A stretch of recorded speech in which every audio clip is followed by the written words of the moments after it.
और सबसे पहले उत्तराखंड की बड़ी खबर से आपको रूबरू करवा दें, जहां एक बार फिर प्रशासनिक फेरबदल यहां पर हुआ है। 7 आईएएस और 2 पीसीएस अधिकारियों के तबादले किए गए हैं। नैनीताल के डीएम धीराज गर्ब्याल को अतिरिक्त जिम्मेदारी दी गई है। उन्हें KMVN के एमडी की भी जिम्मेदारी सौंपी गई है। वहीं मनोज गोयल को देहरादून का नगर आयुक्त बना दिया गया है।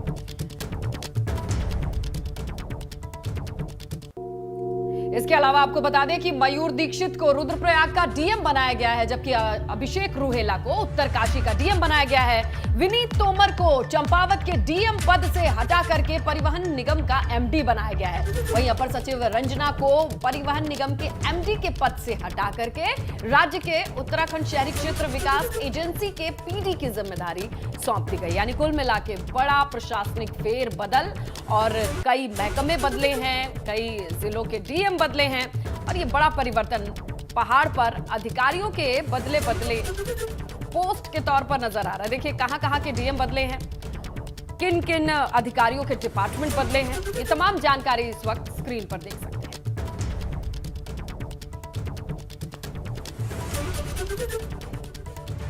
तो तबादला एक्सप्रेस चली है और देहरादून चलते हैं। हमारे सहयोगी रवि कैतुरा से जुड़ते हैं और जानते हैं कि किन किन महकमों में बड़ा बदलाव हुआ है।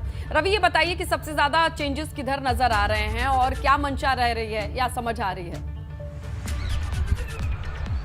बिल्कुल, देखिए सुनीता, सप्ताह भर के भीतर ये दूसरा प्रशासनिक फेरबदल है और इसमें बहुत सारी महत्वपूर्ण चीजें भी हैं जो सामने आकर आई हैं। खासतौर पर देखा जाए तो धामी सरकार ने एक तौर पर साफ ही संकेत दे दिए हैं कि जो अधिकारी अच्छा काम करेगा उसकी पीठ को थपथपाया जाएगा और जो अधिकारी अच्छा काम नहीं करेंगे उनको जो है उनकी जो बड़ी जिम्मेदारियां हैं उनसे हटा दिया जाएगा। जैसे कि यहाँ पर देखा जाए तो जो नैनीताल के डीएम है धीराज गर्ब्याल, उनको एक अतिरिक्त जिम्मेदारी दी गई कुमाऊं मंडल विकास निगम की, उसके एमडी उनको बनाया गया है। इसके अलावा 3 जिलों में डीएम बदले गए हैं, रुद्रप्रयाग, चंपावत और उत्तरकाशी। इस वक्त रुद्रप्रयाग और उत्तरकाशी की हम बात करें तो बहुत महत्वपूर्ण जिले हैं क्योंकि 4 धाम यात्रा अब शुरू होने वाली है। ऐसे में उत्तरकाशी में गंगोत्री और यमुनोत्री की 4 धाम यात्रा है, तो रुद्रप्रयाग में भगवान केदारनाथ। तो इन 2 जिलों के भी डीएम बदले गए हैं। यहां से अगर हम बात करें तो जो अभी तक देहरादून नगर निगम में नगर आयुक्त का प्रभार संभाल रहे थे, अभिषेक रुहेला को उत्तरकाशी की जिम्मेदारी दे दी गई है और मयूर दीक्षित को रुद्रप्रयाग की जिम्मेदारी दी गई है। तो कह सकते हैं कि 2 लोगों पर भी विश्वास इस बार जताया गया है। इसके अलावा 7 आईएएस अधिकारियों के ट्रांसफर हुए हैं और 2 पीसीएस अधिकारियों की जिम्मेदारियों में भी फेरबदल किया गया है। तो सीधे तौर पर जो अच्छे काम को कर रहे हैं उनको और अतिरिक्त जिम्मेदारियां भी दी गई हैं। और जो प्रशासनिक फेरबदल है ये इस ओर इशारा करता है कि धामी सरकार साफ तौर पर संकेत दे रही है कि जिसको जो जिम्मेदारी दी गई है वो अच्छे से अगर निर्वहन करता है तो उनको अतिरिक्त जिम्मेदारियां भी दी जाए। आज पौड़ी के दौरे पर रहेंगे सीएम पुष्कर सिंह धामी। पीटसैंड के मासो चोपड़ाकोट जाएंगे सीएम और क्रांति मेले में शामिल होने का उनका कार्यक्रम है। वीर चंद्र सिंह गढ़वाली की याद में ये मेला लगता है हर बार और पेशावर कांड के महानायक हैं स्वर्गीय वीर चंद्र सिंह गढ़वाली और जिनकी याद में मेले का आयोजन होता है। इसी मेले में शरीक होने के लिए, शामिल होने के लिए पुष्कर सिंह धामी यहां पर पहुंच रहे हैं। क्रांति मेले में शामिल होंगे और वहां पर जब पहुंच रहे हैं तो जाहिर सी बात है कि कार्यकर्ताओं से भी, स्थानीय नेताओं से भी वो मुलाकात करेंगे, उनसे भी हालचाल उनका जानेंगे। पुष्कर सिंह धामी का ये कार्यक्रम है आज। देखिए कार्यक्रम क्या है ये भी मिनट टू मिनट शेड्यूल आपके सामने रख रहे हैं। दोपहर 12:20 पर चोपड़ाकोट पहुंचेंगे सीएम पुष्कर सिंह धामी। वीर चंद्र गढ़वाली के याद में जो मेला लगता है उसमें शामिल होंगे, क्रांति मेला इसे कहते हैं। और पेशावर कांड के महानायक हैं स्वर्गीय वीर चंद्र सिंह गढ़वाली, तो उनकी याद में मेला लगता है और वहीं पर आज मौजूद रहेंगे, इसी मेले में मौजूद रहेंगे सीएम पुष्कर सिंह धामी। और कांग्रेस की बात करते हैं। रानीखेत पहुंचे कांग्रेस प्रदेश अध्यक्ष करण महरा ने रानीखेत को जिला बनाने को लेकर केंद्रीय मंत्री अजय भट्ट पर निशाना साधा। करण महरा ने कहा कि पहले अजय भट्ट रानीखेत को लेकर आए दिन सरकार को पत्र लिखते रहते थे, लेकिन अब तो डबल इंजन की सरकार है, वो खुद केंद्र में मंत्री भी हैं। रानीखेत को जिला बनाने में कोई अड़चन अब तो नहीं आनी चाहिए।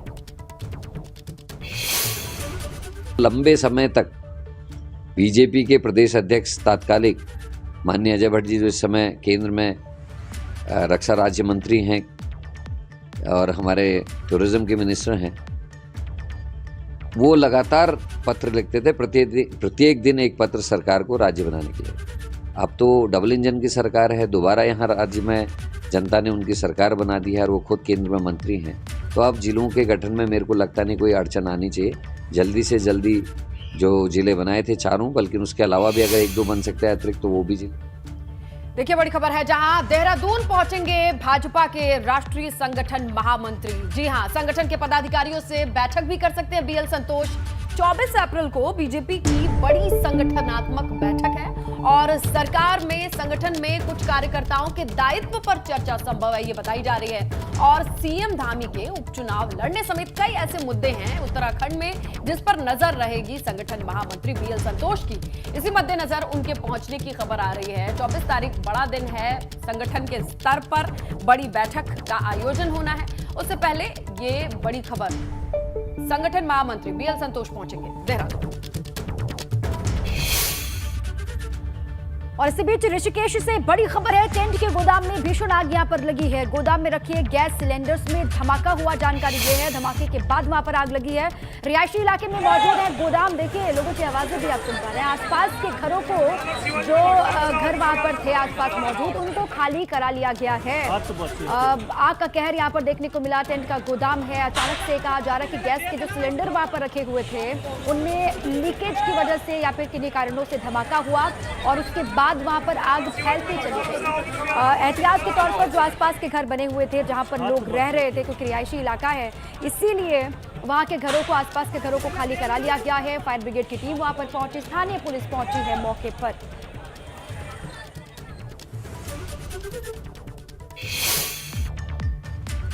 बड़ी खबर देहरादून से है। चारधाम यात्रा को लेकर, उसकी तैयारियों को लेकर बड़ी बैठक की खबर मिल रही है। सचिवालय में बैठक करेंगे पर्यटन मंत्री सतपाल महाराज। इस वक्त की बड़ी खबर, सुबह 11 बजे का वक्त तय है जब यह बैठक होगी। सचिवालय में बैठक होगी। चारधाम यात्रा में अब तक जो व्यवस्थाएं हुई हैं उसकी जानकारी ली जाएगी।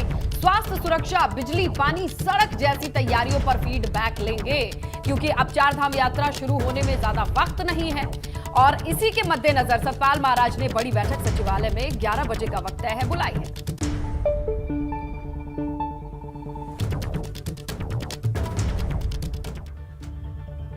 रुद्रप्रयाग के केदारनाथ धाम में जमकर बर्फबारी हुई है। जहां निचले इलाकों में गर्मी से लोग बेहद परेशान हैं, तो वहीं दूसरी ओर ऊंचे पहाड़ी इलाकों में जमकर हो रही है बर्फबारी। तस्वीरें भी आपके सामने हम रख रहे हैं। हालांकि बर्फबारी से केदारनाथ धाम में ठंड बढ़ गई है। साथ ही केदारनाथ धाम में बर्फबारी के चलते पुनर्निर्माण के जो कार्य हैं वो भी प्रभावित हो रहे हैं, उनमें रुकावट खड़ी हो रही है, ऐसी जानकारी है। अब बाहर जो मैदानी इलाकों में लोग गर्मी से बेहद परेशान हैं, उनको ये तस्वीरें देखनी चाहिए, क्योंकि यहाँ पर लगातार बर्फबारी हो रही है और बर्फबारी की वजह से जो सैलानी यहाँ पर पहुँचते हैं उनके लिए हालांकि ये मौका अच्छा है, मौसम अच्छा है, लेकिन जो स्थानीय लोग यहाँ के रहने वाले हैं उनके लिए परेशानी, क्योंकि ठंड अचानक से यहाँ पर बढ़ गई है। ये एक्सक्लूसिव तस्वीर भी आपको हम दिखा रहे हैं। बिल्कुल दीपा, खासकर दिल्ली और उत्तर प्रदेश के कई इलाकों में रहने वाले लोगों के लिए ये तस्वीर सुकून देने वाली है। 42 डिग्री का टेम्परेचर देखने के बाद इन तस्वीरों को देखकर भी ठंडक का एहसास हो रहा है। बर्फबारी की ये तस्वीरें हैं और वो तमाम लोगों के लिए एक मोटिवेशन है जिन्होंने चारधाम यात्रा के लिए अपनी रजिस्ट्रेशन को करा रखा है। उन्हें जल्द ही यहाँ पहुंचने के आसार और उम्मीद नजर आती है। आगे बढ़ेंगे। मेरठ से बड़ी खबर आई है, जहां गैंगस्टर यशपाल तोमर से जुड़ी बड़ी अपडेट आ रही है। यशपाल तोमर ने मेरठ में भी जमीन कब्जाई थी। इंस्पेक्टर और दरोगा की मदद से जमीन पर कब्जा किया था। हरिद्वार जेल में बंद है गैंगस्टर यशपाल तोमर। उत्तराखंड पुलिस ने 4 दिन पहले ही यशपाल तोमर की संपत्ति कुर्क की है।